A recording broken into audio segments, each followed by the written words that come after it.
I'm going to be reviewing a rental car.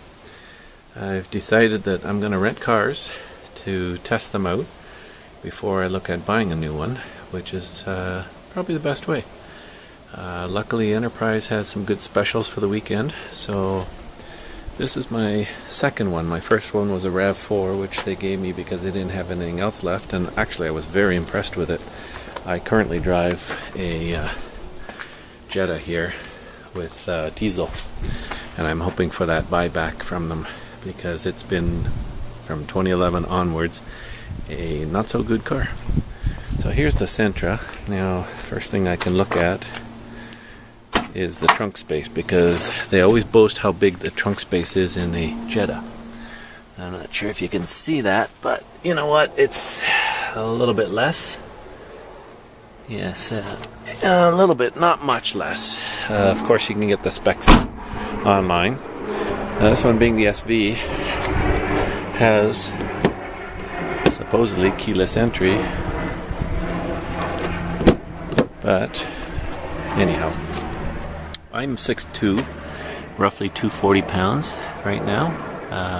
Not that I'm fat, but I actually, when I first got into it, my knees were hitting, and this is with the telescopic pulled out and all the way up, and I can barely do that. So with my seat back and me sitting nicely, I actually do have enough room to go by. Now, I had taken a trip around an hour and a half drive there and back, another hour and a half, and I had no problems. The thing was actually more guts on the highway than the Toyota RAV4 was. It has some kind of neat things. You've got an echo button, a sport mode, and a traction off. The electric mirrors, trunk release here. Took me a while. As you can see down here, there's two more levers. I was trying to fill the gas, and took me a while to figure that out, so I was quickly in the manual. One of the nice things I noticed is it does have a backup camera, and the screen, given a key, you can kind of see it's small. It's only, like a small cell phone. Measured across, it's probably, 4 inches. So not the biggest screen like some of them, but impressive headroom. I don't know if you can tell, being 6'2", I've got the seat not all the way down, and I still have lots of headroom. Well, let's see. Let's pull the hood and let's see what's there. It is almost the same size as my Jetta, oddly enough, too. Now, how do I get this out? Hold on a second. Okay, a little easier to do when you have two hands. So here's the engine. It does have the constant velocity transmission, which I think makes a big difference. When I've been doing some research online, they do show that the CV actually makes better mileage, and so far I'm impressed with that stuff. Other than it being a seemingly smaller car, it's actually not bad. Now, this one here, here's a front view for you. What's interesting,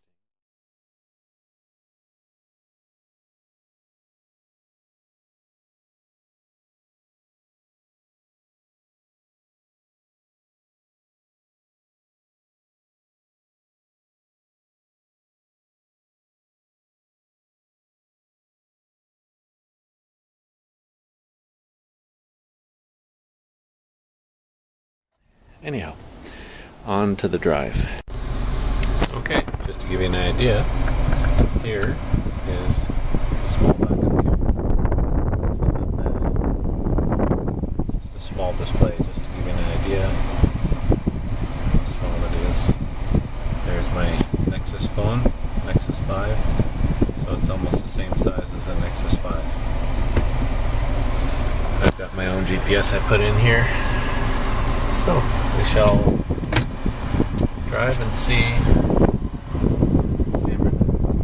something else there. So we're nice and safe driving, and I'm not holding the camera. It seems to drive pretty good. It's a little touchy on the steering. I don't know if all of them are this way.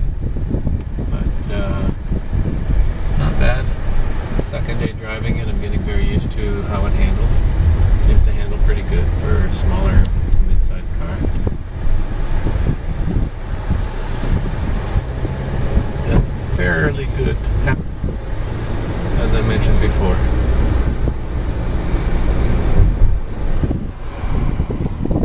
This one happens to come with XM radio. I'm going to show you something here. Actually, what I'll do is I'll pull over and then I'll just give you a quick rundown of some of the controls that this one particularly came with. So I'm not sure what are options, what are not. So basically the display is like that, which is nice. You can change it, your normal settings. The gas mileage on this claims that I should be getting, I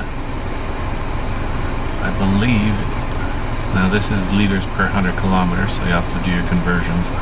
I believe I'm getting better. When I picked it up, it said it was getting a 6.6 on average from when it first started. There's the distance so far on my trip, and there's my average so far, 5.4 liters per 100 kilometer, which is pretty darn good. Now mind you, that's mostly highway, so I'm doing mostly city today, and we'll see what the combination is tomorrow. Okay, so on the road,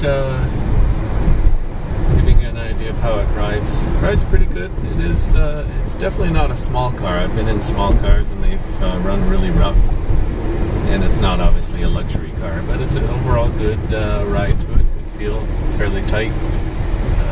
I did some measurement checks, and I believe it's very similar measurements to my Jetta, which is interesting. The trunk might be a couple inches, maybe 2 inches longer, and that's it. So although the Jetta might look bigger, it's very comparable. And judging by the mileage I'm getting so far from this thing, it beats the pants off my Jetta, even with diesel. You know, they claim that the diesels make so much miles or kilometers per tank as when I bought mine. Mine's a 2011. I owned a 2006 and a 2000 Jetta diesels.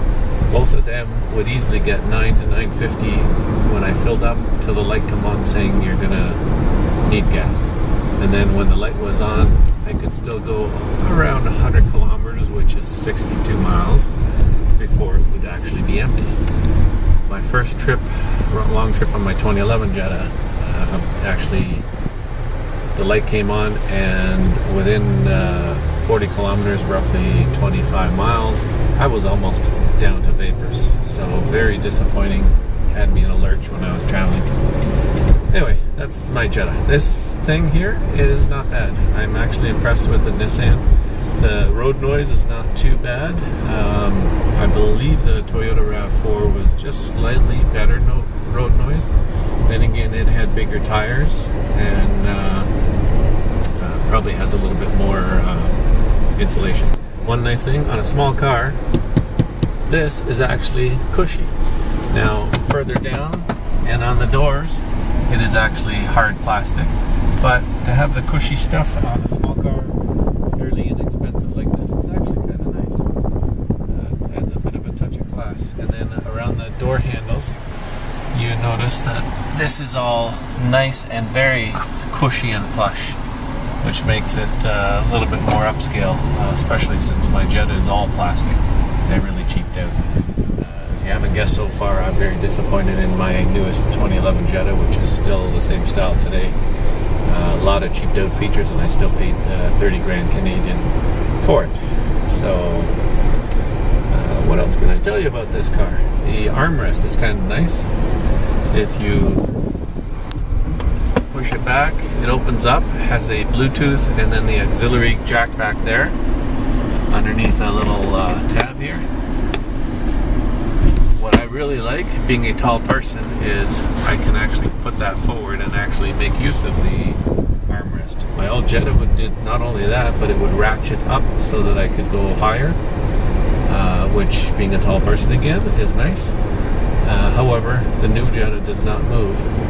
This one here does.